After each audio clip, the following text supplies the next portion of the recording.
About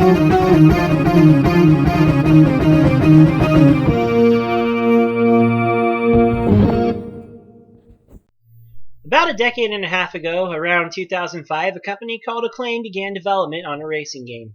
Then they went bankrupt mid-development and THQ came along and picked up where they left off. This game turned out to be Juiced. Then, in 2007, THQ developed a sequel, Juiced 2 Hot Import Nights, and aside from a later PSP release, this was it from the series. Taking a look at Juiced first, once I get my controller plugged. I guess my controller's just not going to work at all. Anyway, yeah, you have a decent variety of cars. You have most of your Japanese cars. You know, the Civics, CRX, Miata, all the way up to your higher end stuff like Skylines. Also some things like the Holden Monero, Volkswagen Golf Corrado, Beetle, and some European cars thrown in for good measure. There's a good mix of cars in this game, but one of the fatal flaws, you ask me, is that on the higher end, there's not a lot of stuff here. You know, there's only 3 cars in this game, I think, that can make it into the top classes of racing. That's the Viper, the Charger, if you have it prototyped and you have the horsepower set all the way to the max. And then it's not going to be very competitive. And the Corvette. And that's it for Class 1 cars. Class 2 isn't really that much better. Anyway, that leads to the infamous exploit where you can host your own matches. As a Class 1 match, you can host a Class 1 sprint race. And hopefully it'll do this first time so I don't have to record this again. Of course it doesn't. Okay, well anyway, you set up a Class 1 sprint race, and then usually someone will show up with a Corvette and someone will show up with a Viper, but here it's not going to work because they both have Corvettes. Anyway, the idea is, if you have a Corvette versus a Viper, always bet on the Viper because the Viper will pretty much always win. Which is how you can get ridiculous amounts of money without actually cheating.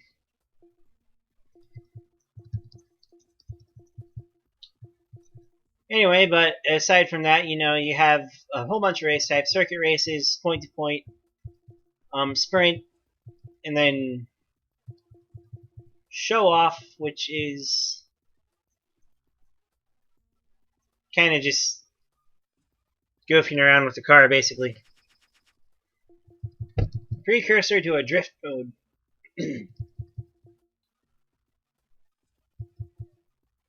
You have your classic muscle cars. And another problem with this is the classic muscle cars and a few other cars in particular, like the gotta scroll down and see if there's actually one. Honda Prelude, are hampered by not being able to upgrade the transmission, so you know, you can tune them up, but they're always going to be limited. Like, most of the muscle cars only have, like, a 4-speed transmission. Like, you have the classic Corvette here. This thing's almost stock, so...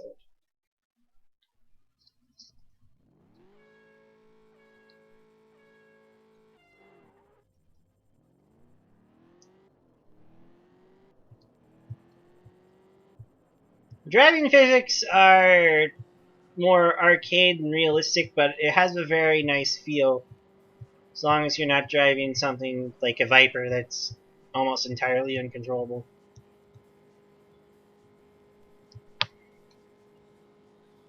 It kind of suffers from the same thing a lot of semi-realistic driving models have from this time.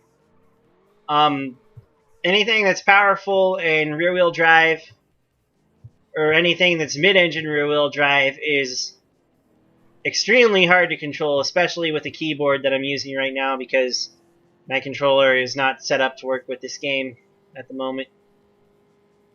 Anyway, so yeah, you see how this thing tops out at 140? That's as fast as it will go, even when max tuned, unless you use nitrous. But you only have so much nitrous, and I don't know what button. Okay, there we go.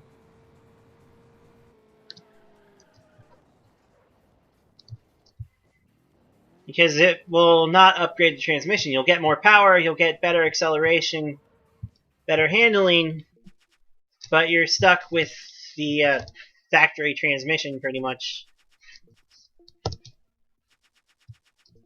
So like, you can adjust the gears somewhat,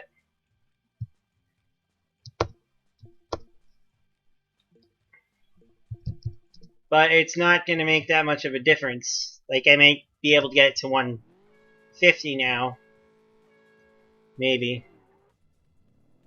if it has enough power to get there.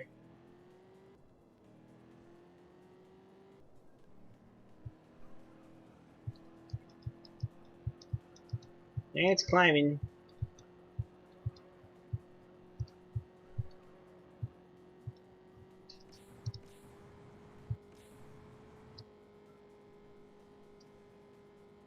Yeah, so like 150 is about all it's going to hold if it had more power.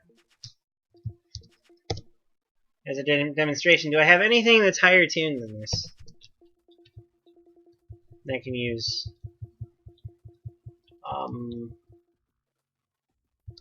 Here's a Camaro.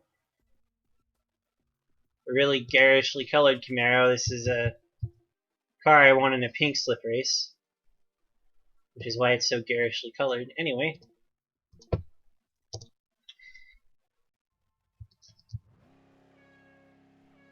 See, this is like a much higher tuned car. See, we're quick off the line, but see, it still only tops out at like 140. Despite having like 500-600 horsepower.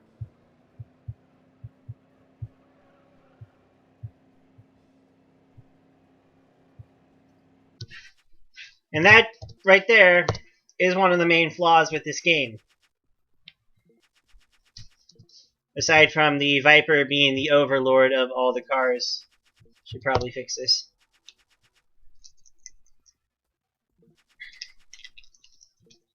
Anyway, it doesn't affect the more modern cars. Anything that has like a 5 or 6 speed transmission is fine. But it also, the Prelude was another car that suffers from this.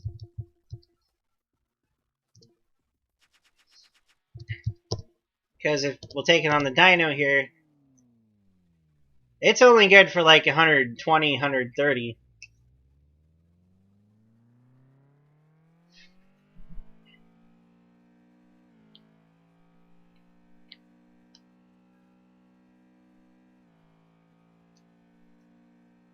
Okay, maybe I was wrong. Maybe this one's clear set up for speed.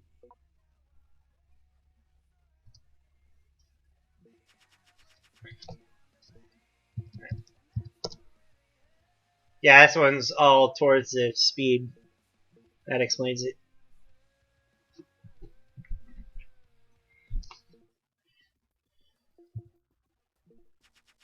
Yeah, but anyway, the racing action will go get in a race here. If we can find one that's reasonable. You have a calendar, and the events are pretty much generated at random. You know, the sprint races are actually drag races, and what would be sprint races in any other game are point to point here. Like that. Anyway, do this Class 8 sprint, because why not? I'm probably going to lose horribly because I don't remember what any of my controls are, but yeah, sure, we'll try it. We'll go with not use the focus. That kind of sucks. There's a damaged CRX. I guess we'll use the MX-5 since that's the best car I have.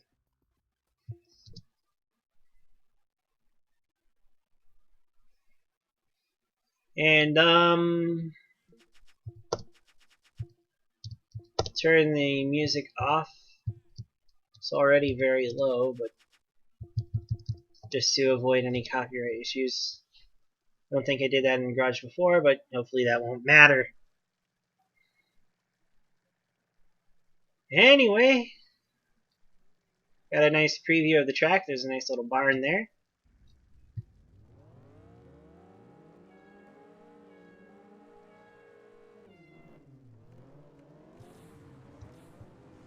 And I don't know how to get out of first gear. This is going well. How do I... What is shift? Okay, that's shift. Okay, that's shift. This. Okay, here we go. Finally.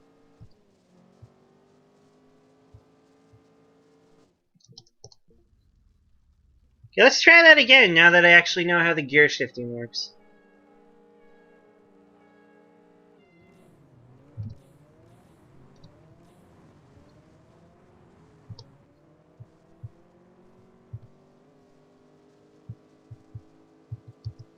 Okay, here we go.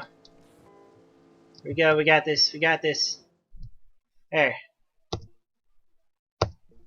Anyway, yeah, so the driving physics are kind of in between arcade and realistic. And for the most part, it has a nice feel until you start getting into the more awkward cars like the Honda NSX, Toyota MR2, Viper. We're gonna lose to that MRS. Oh, that's harsh. I got third, but I only failed the first race. Oh well. And they hate me for causing damage. Anyway. So yeah, the point of the game here... No, I don't want to do a pink slip race right now. Jeez, that's annoying. Anyway, the point of the game here is to max your respect with all the crews by completing various challenges that, like, you know, one team likes it when you do bets, the one that's really low right now, because apparently I'm not very good at betting. One that likes pink slips, one that just likes circuit racing, one that likes sprint racing, etc. There's some additional challenges you can do using certain cars to get, like, to increase the base respect for that crew. You can also do pink slip races and win ugly cars from the AI, but one of the really cool features of this game was that you could do pink slip races over the internet, but that's one of the main that's another one of the problems with the Juice series. Both games that came out had the most gimmicky multiplayer systems ever. Like, this one used GameSpy, and the other one used Games for Windows Live. So basically, both these games got shafted with crappy multiplayer services that later went defunct. Well, not so much GameSpy, but definitely Games for Windows Live. Who's a freaking joke. There's also an arcade mode. You can go do arcade races using randomly generated cars.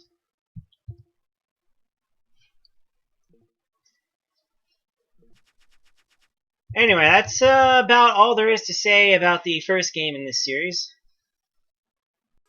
Okay, continuing on from that, here's Juice 2, which fixed some of the problems of the original Juice, but also kind of lost some of its individuality, kind of. Okay, first thing, the Viper is no longer the king of the pack anymore. If this ever loads. You have a massively expanded car list. You have Audi, BMW. You have supercars from Aston Martin. Are those really supercars? So let's go to the I just went back to the menu. Whoops. Yeah, so basically you got supercars. The car list is more well-rounded. There's more European cars. There's a few. They lost a few cars. Like, you don't have the modern Camaro or the modern Firebird, but you have a vintage Firebird now. So you got a G6, GTO Firebird, GTO Judge. So a lot of new faces. We have some older faces, such as the Skyline. And we have 3 Skylines in this game. We have a Skyline R33 GTS rear-wheel drive drift machine here. Not the GTR, but the rear-wheel drive model, which is awesome. And the rear-wheel drive R32 as well.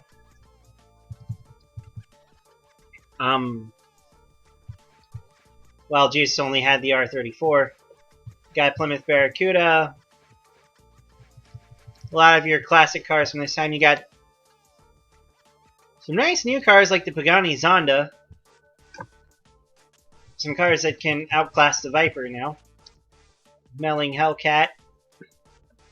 In addition, the performance rating system, instead of going by horsepower, now it goes by performance index, which is kind of like Forza, but I don't think it's that complicated. Like, there's no way to tell how much horsepower your car actually has now. And there I go back to the menu again. But still,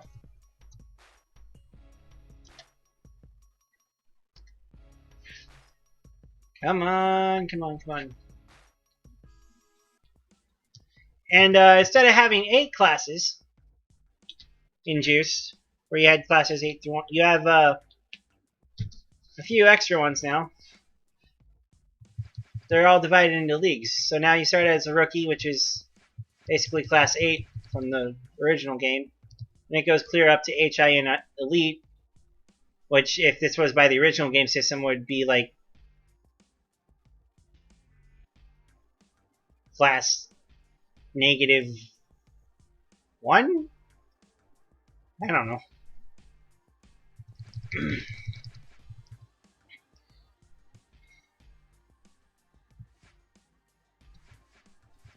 Anyway, so they fixed the issue with the Viper being overly dominant. You know, the Viper still is in this game. You got 2 Vipers now. You got the classic GTS, and then like the 2010 SRT model. Not the 2010. This was a 2007 game. But what was it? No, it was not a Citroen. I'm pretty sure that's it. Although I think that's a new car too. Yeah, you have the SRT-10, which I think is the probably 2007 model. Then you also have the Charger. There's a lot of new cars in the game. Okay, they added way more cars than they took out. You don't have the Toyota Corolla wagon anymore, but what you do have is an AE86, so I don't see why anybody would complain about that. Got a Celica GT4 as opposed to a standard Celica SS1. And then the Supra, which people are going to miss in a lot of games in these current times, as Toyota is being a curmudgeon. Anyway. So that's all the changes involving the cars. Also, arcade mode is confusingly called Driver DNA Lab. It's where I don't even know why you would think this would allow you to create custom races, but it does. It's like the most confusing thing ever. Why? It's like a simplified precursor to Forza's Drivatar, almost. Well, I know they're made by different companies, but it's kind of the same idea they have going on here. You know, you drive, the game kind of records your driving characteristics and then uses that to create an AI based on your character that over the now defunct online system would allow you to race AI representing other players, drivatars in essence.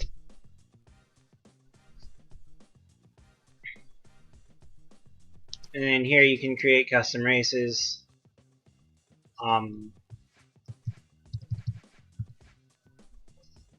Sure. Can't just race by yourself though, which is kind of annoying. You always have to have at least one other driver. So I'm going to plug my controller in because I think it actually does work with this game somewhat. Yeah.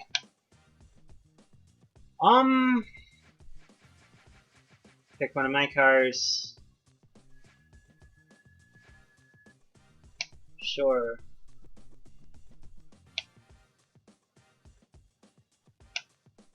Yeah, pick the Skyline and go for it. Actually, I'll use this opportunity to demonstrate another thing they fixed. They actually fixed a transmission problem. So now, if you have a tuned classic muscle car, it's actually fast enough to compete with things.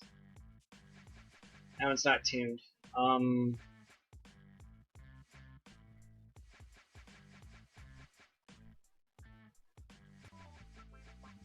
Actually, I'll pick my Barracuda. I was just messing around with. Not that one, the other one. Here. Sick paint job, right? Yeah.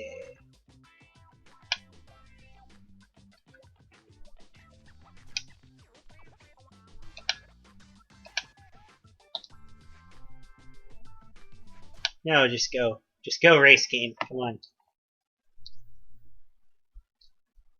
Anyway, so, one of the things I don't like is the change to the driving physics because they kind of went from like a semi-realistic style to just pure arcade and like not very good arcade at that.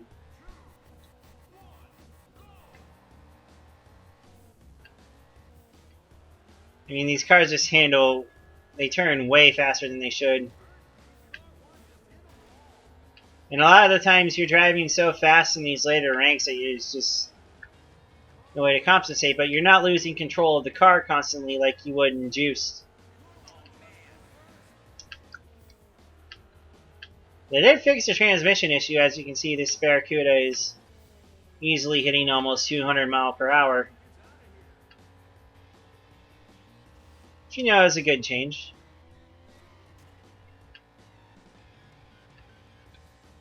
So now vintage cars aren't quite the laughingstock they were in the previous games. I mean, in the previous game. But anyway, we're not going to finish this race. I'm just using this to demonstrate the driving physics. Instead of having a limited amount of nitrous now, you get more nitrous, but you start with no nitrous, and then you get more by drifting, which is insane, but at the same time cool. You know, the driving physics aren't that bad, but the original game was just better. This one's more focused on drifting and general arcade physics. The other one kind of had a decent mix between realistic and arcade when it needed to be.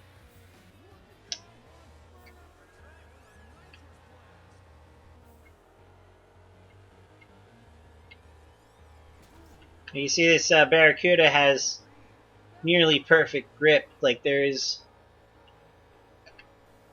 no way to get the tail out even at 170 miles per hour in this rear-wheel drive behemoth.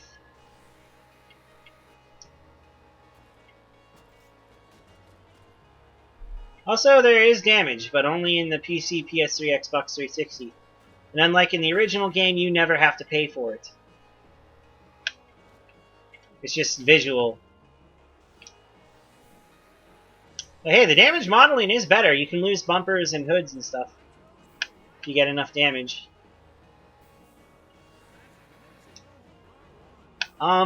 Anyway, we'll stop recording this race now so we can move on to other things.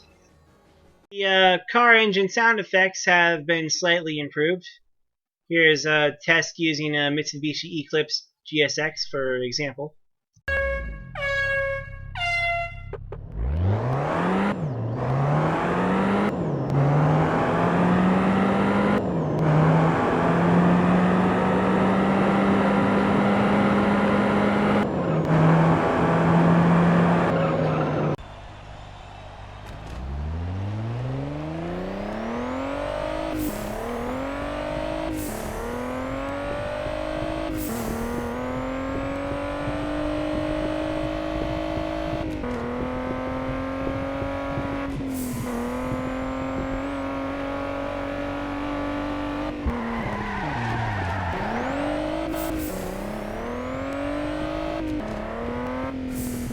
There were also significant changes made to car customization. On the performance side, instead of picking out different levels of intakes, turbos, tires, and other parts, these are now divided into 3 categories: performance, handling, and weight reduction. There's also extreme nitrous, which is for a special type of new event. While things got simpler on the performance side, things were expanded on the visual side. In Juiced, most cars had only 3 different options for front bumpers, rear bumpers, and side skirts, except for like the classic muscle cars, which may have just 1 or 2, or may not even have any options for certain parts at all. In Juiced 2, now many of the more typical Japanese cars have several options for bumpers from several real-world manufacturers, as well as a few thrown in by the developers themselves. You can customize headlights and taillights, but most of these options seem to just change the materials from painted to black plastic to carbon fiber, or just blacking them out completely, not actually changing the look of the headlights, like a lot of the headlight mods available in a game like Midnight Club 3, for instance. Anyway, the vinyl system was also completely reworked. Like in Juice, you only had you pick a vinyl and that's it. That's how it looks. You can't move it. You can't change it. Well, in Juice 2, you can do all those things. You can scale it. You can rotate it. You can do whatever you want. You can add another vinyl on top of that one if you want. You can do that up to 50 times, and the game will be fine with it. You're pretty free to do whatever you want.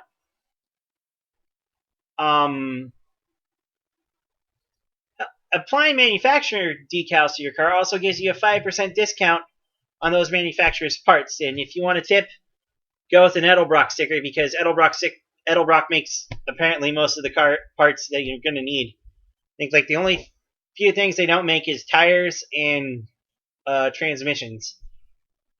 Anyway, one of the rare casualties in this aspect, though, is the inability to pick a custom rim color. So, yeah. It's like the only thing they removed from Juice 2 on the visual side. As well as, like with most games in this era, most of your exotic cars, or so-called exotic cars, do not have many visual options at all. But that's kind of just to be expected. One thing I almost forgot to mention here is that you can also change the steering wheel and seats in your car, at least in the PC, PS3, and Xbox 360 versions. It doesn't really do much, but it does change your interior view, kind of, which also exists in the PC, PS3, and Xbox 360 versions.